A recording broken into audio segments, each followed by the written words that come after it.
Hey, my name is Jack Miller, and I never expected to die at 37. If you told me that morning that I'd be crossing a line between life and death, I would have laughed it off.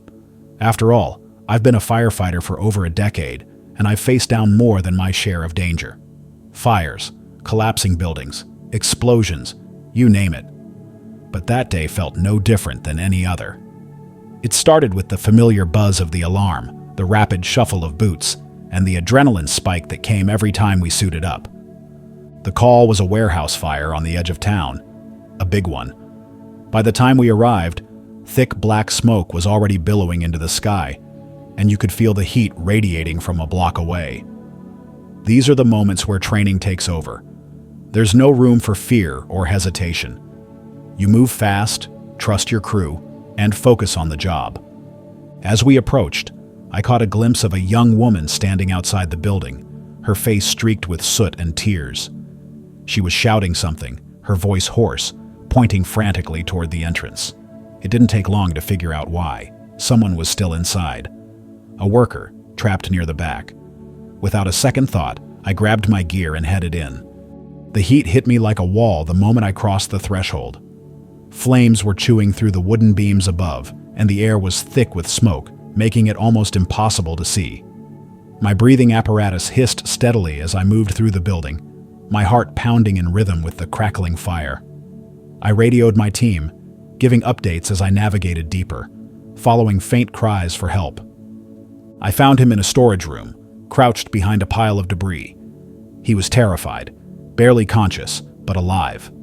I hoisted him onto my shoulder and started making my way back. That's when everything went wrong. A beam above us groaned loudly, and before I could react, it gave way, crashing down in a shower of sparks and splinters. I managed to shove the man to safety, but I wasn't so lucky. The beam caught me on the shoulder, pinning me to the ground. My oxygen tank was damaged in the process, hissing out air at an alarming rate. I tried to radio for help, but the static told me everything I needed to know. I was on my own. As the smoke thickened, my vision started to blur. Every breath burned my lungs. I knew I had minutes, maybe seconds, before it was over. And then, just like that, it was. Everything went dark.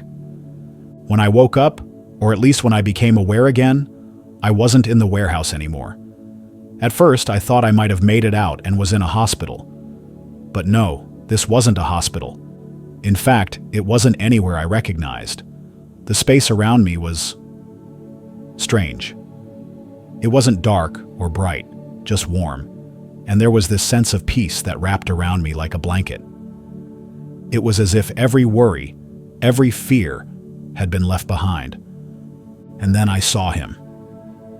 He was standing a few feet away, but it felt like he was right there, inside my very soul. Jesus. I've heard his name my whole life, seen his face in paintings and stained glass windows, but nothing could have prepared me for the reality of him. He wasn't just glowing. He was light, but not the kind that hurts your eyes. It was the kind of light that makes you feel safe, like you've come home after being lost for a long time. His eyes, I can't even find the words. They didn't just look at me, they saw me. Every flaw, every failure, every hidden corner of my heart was laid bare, and yet I didn't feel ashamed. I felt loved, completely and utterly loved. He said my name, just one word, Jack. But it wasn't just a name, it was a calling, a reminder, a reassurance all wrapped into one, and I couldn't speak. I wanted to, but I couldn't find my voice. All I could do was fall to my knees, overcome by the sheer presence of him. He didn't seem to mind. He reached out, his hand hovering just above my shoulder, and suddenly, I wasn't just standing there anymore. I was somewhere else. A vision, maybe. A dream. But it felt real. It felt more real than anything I'd ever known. And what I saw, well, it changed everything. Suddenly, I wasn't standing in that warm, peaceful place anymore. I was somewhere else entirely, and it was jarring. The first thing I noticed was the heat, blistering, suffocating heat. But this wasn't the kind of fire I was used to. I wasn't in a burning building or a forest fire. This was different. I looked around and realized I was standing on a hill, overlooking a city. It took me a moment to recognize it: Hollywood. The iconic sign stood proudly on the hillside, but the city below was engulfed in flames. It wasn't just the buildings on fire. It was like the very air, the very ground, was burning. The flames were bright, but they weren't golden or red like normal fire. These were dark, almost black, with flashes of sickly green and eerie blue. They roared, consuming everything in their path, yet there was an unnatural silence about it. No crackling, no screams, just a haunting stillness. It was the kind of quiet that made the hair on the back of your neck stand up. As I stared at the chaos below, I felt him next to me again. I didn't have to turn to know Jesus was there. His presence was unmistakable, calming, but also heavy with a sense of urgency. I didn't ask any questions, but somehow he knew what I wanted to know. He spoke, but it wasn't like words you hear with your ears. It was like they were placed directly into my heart. "This is not just a fire of destruction," he said. "It is a reflection." A reflection? I didn't understand. A reflection of what? Then he showed me. The flames shifted, and suddenly, it was like I could see inside them. Images flashed in the fire, scenes of people, their faces twisted with greed, anger, fear, and despair. I saw deals being made in back rooms, lies being told under bright lights, lives being shattered in pursuit of fame and power. It was as though the fire was feeding on these things, growing stronger with every betrayal, every act of selfishness, every moment of cruelty. I wanted to look away, but I couldn't. My eyes were locked on the scenes playing out before me. I saw families torn apart, young people being chewed up and spit out by an industry that promised them the world. I saw the earth itself suffering, the land poisoned by neglect and exploitation. It was overwhelming, and for a moment, I felt hopeless. How could anyone stop this? How could anyone put out a fire that wasn't just burning buildings, but burning everything?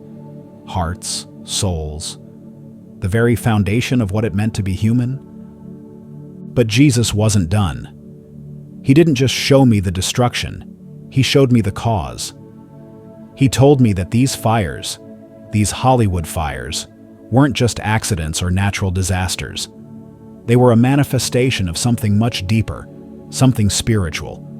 The greed, the corruption, the endless chase for more fame, more money, more power, had created an imbalance, a sickness that had spread not just through the city, but through the people who lived in it. The land itself was crying out, he said, and the fires were its response. I couldn't help but feel a deep sense of guilt.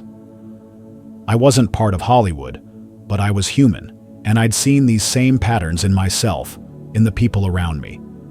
We were all guilty in some way, feeding the flames with our own choices, our own failings. "If this is the problem," I asked him, "then what's the solution? How do we stop it?" That's when he turned to me, and I'll never forget what he said next. "The answer isn't in the world, Jack. It's in the heart." I didn't understand at first. The heart. What did that even mean? But as he spoke, it became clearer. The fires couldn't be stopped with water or regulations or better equipment. Those things might help in the short term, but they wouldn't solve the real problem. The only way to stop these fires, he said, was for people to change, truly change. He told me that it starts with love. Not the shallow, self-serving kind of love we so often chase, but real, sacrificial love. Love that puts others first, that seeks to heal instead of harm. He said we had to let go of our pride, our greed, our endless need to control and consume. It sounded so simple, but I knew it wouldn't be easy. Change never is. Then he showed me something else, something beautiful. Amid the flames, I saw sparks of light. Small at first, but they grew brighter and stronger, pushing back against the darkness. These lights were people. People choosing kindness, forgiveness, humility. They were small acts of love, but together, they were enough to start extinguishing the fire. "The fire can be stopped," Jesus said, "but it starts with you. With me? I didn't understand what he meant at first. I was just one person, one firefighter. What could I possibly do? But he didn't leave me in doubt. He told me that my job wasn't to fix everything or save everyone. My job was to share what I'd seen, to remind people of the power they held inside them, the power to love, to forgive, to rebuild, not just buildings, but each other. And then, just like that, the vision began to fade. I wanted to stay, to ask more questions, to understand everything, but I could feel myself being pulled back. The warmth, the light, the peace. It all started slipping away, replaced by the cold, hard reality of the world I'd left behind. But I didn't feel scared or sad. I felt determined. I knew what I had to do. I just didn't know how the world would receive it. When I came back to consciousness, the first thing I felt was pain. A sharp, searing pain in my shoulder and chest. My lungs were burning, and every breath felt like a battle. Voices were shouting around me, distant but growing louder, urgent. I opened my eyes, and the world came rushing back. The warehouse, the smoke, the chaos. My crew was there, dragging me out of the rubble. Their faces were streaked with soot, their eyes wide with relief and fear. I was alive. Somehow, against all odds, I was alive. They pulled me into the open air, and the cool breeze hit my face like a blessing. I coughed hard, each rasping breath a reminder of how close I'd come to never breathing again. Paramedics surrounded me, their hands moving quickly, checking for injuries, hooking me up to oxygen. But as they worked, my mind wasn't on my body or even the fire we'd just escaped. My mind was still with him, with the vision he'd shown me. I didn't know how to process it at first. It felt too big, too overwhelming. The images of the Hollywood fires, the dark flames feeding on everything broken in the world, they were burned into my memory, as vivid as if they were still happening in front of me. And his words. They echoed in my heart, clear and powerful. The fire can be stopped, but it starts with you. I kept replaying it over and over as the ambulance took me to the hospital, as doctors and nurses checked me for burns and fractures. As my family arrived, their faces pale and worried. I should have been focused on recovering, on reassuring them that I was okay. But all I could think about was what I'd seen and what it meant. How could I possibly be the one to carry a message like that? I was just a firefighter, a regular guy trying to do his job. Who would even believe me if I told them? That night, as I lay in the hospital bed staring at the ceiling, I couldn't sleep. The images wouldn't let me. The flames, the faces, the sparks of light pushing back against the darkness. It all felt so real, so urgent. And then I remembered something Jesus had said. It starts with the heart. That's when it hit me. Maybe it didn't matter if people believed me right away. Maybe what mattered was that I believed it, that I lived it. I thought about my own life, about the choices I'd made, the times I'd let anger or pride get the better of me. I thought about the people I'd hurt, the relationships I'd neglected because I was too busy or too stubborn to fix them. If the fires were a reflection of what was broken in the world, then maybe the first step to stopping them was fixing what was broken in me. The next day, I got a visit from my captain. He sat by my bed, his face serious, but his eyes filled with gratitude. "You're lucky to be alive, Jack," he said. "Not many people come back from what you went through." I nodded, but I didn't say much. How could I explain that I felt like I'd been sent back for a reason? That I hadn't just survived, I'd been given a mission. When I finally went home, things didn't go back to normal. I tried to act like they did, going to work, spending time with my family. But there was this fire inside me now. Not the kind that burns and destroys, but the kind that pushes you forward, that makes you see the world differently. Everywhere I looked, I saw signs of the same patterns Jesus had shown me. The way people treated each other, the way we chased after things that didn't really matter, the way we let fear and anger rule our lives. It was everywhere, and I couldn't ignore it. But I also started to see something else. I saw people helping each other, even in small ways. A kind word, a gesture of kindness, a moment of forgiveness. Those sparks of light Jesus had shown me, they were real. They were out there, fighting back against the darkness, even if people didn't realize it. And I knew I had to be one of those sparks. So, I started small. I reached out to people I'd lost touch with, apologizing where I needed to, mending relationships I thought were too far gone. I volunteered more in my community, not just as a firefighter, but as someone who wanted to make a difference beyond emergencies. And when people asked me why I'd changed, why I seemed so driven, I told them. I told them what I'd seen, what I'd felt, what Jesus had shown me. Not everyone believed me. Some people laughed it off, chalked it up to the trauma of almost dying. But others listened. They saw the conviction in my eyes, the fire in my heart, and they started to believe too. It wasn't about converting anyone or preaching to them. It was about showing them that love, real love, could change things. It could change people. It could change the world. As the weeks turned into months, I realized something profound. The message wasn't just for Hollywood, or for the people caught in the flames of fame and power. It was for everyone. The fires were just a symbol, a warning of what happens when we let the worst parts of ourselves take over. But the solution, the real powerful solution, was within reach. It was in the way we treated each other, the choices we made, the love we shared. And it started with me. The more I shared my story, the more I realized how deeply it resonated with people. At first, it was just friends, family, and a few colleagues who listened. Some nodded along, some questioned, and some outright dismissed it. But I didn't let that stop me. I wasn't trying to convince anyone. I was just sharing the truth of what I'd seen, what I knew deep in my soul to be real. I wasn't just telling them about the fires or the vision. I was telling them about the message, about the way forward, about hope. Word started to spread. People I didn't even know began reaching out, asking to hear the story. I was invited to speak at community gatherings, schools, even churches. I never prepared a script or rehearsed what I would say. I just spoke from the heart, letting the words come as they would. And every time, I saw the same thing happen. People leaned in, their eyes wide, their faces a mix of disbelief and recognition. It was as if I wasn't just telling them something new. I was reminding them of something they already knew deep down but had forgotten. I talked about the fires in Hollywood, the ones Jesus showed me, and how they weren't just physical. They were spiritual, emotional, systemic.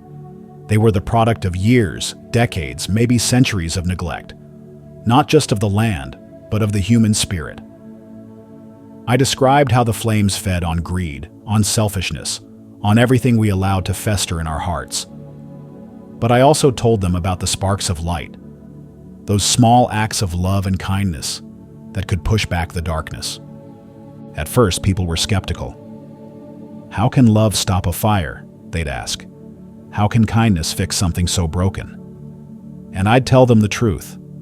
Love isn't a quick fix. It's not easy. It doesn't always look like the kind of power we're used to, big, loud, and overwhelming. But it's the only thing that lasts. It's the only thing that can truly rebuild what's been destroyed. One night, after speaking at a local event, a man approached me. He looked rough, tired, worn down, like he'd been carrying the weight of the world on his shoulders. He told me he'd worked in Hollywood for years, climbing the ladder, doing whatever it took to get ahead. He admitted that he'd hurt people, betrayed friends, made choices he wasn't proud of. "Your story," he said, his voice trembling. "It feels like you're talking about me, about my life.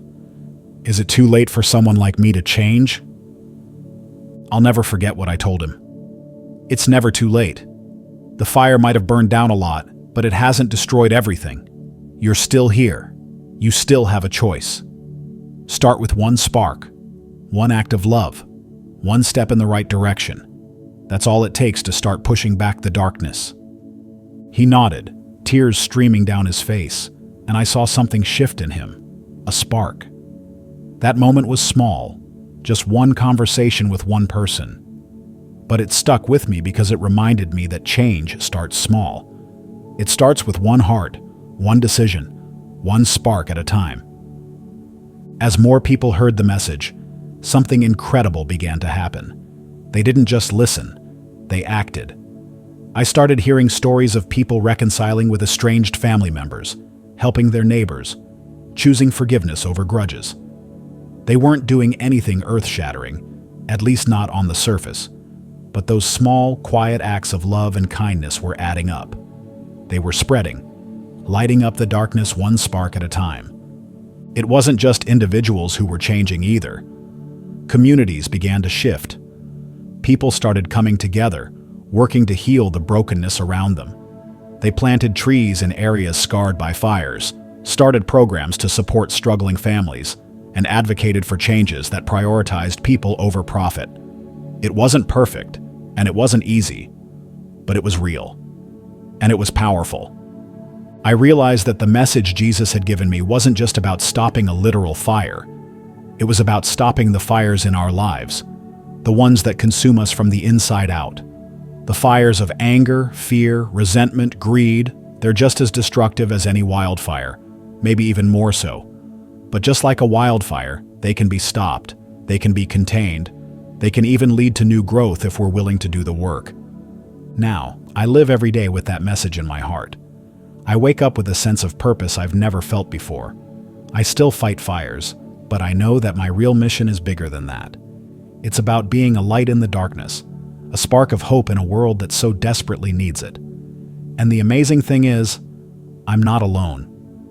There are so many others out there who've taken up this mission, whether they've heard my story or not.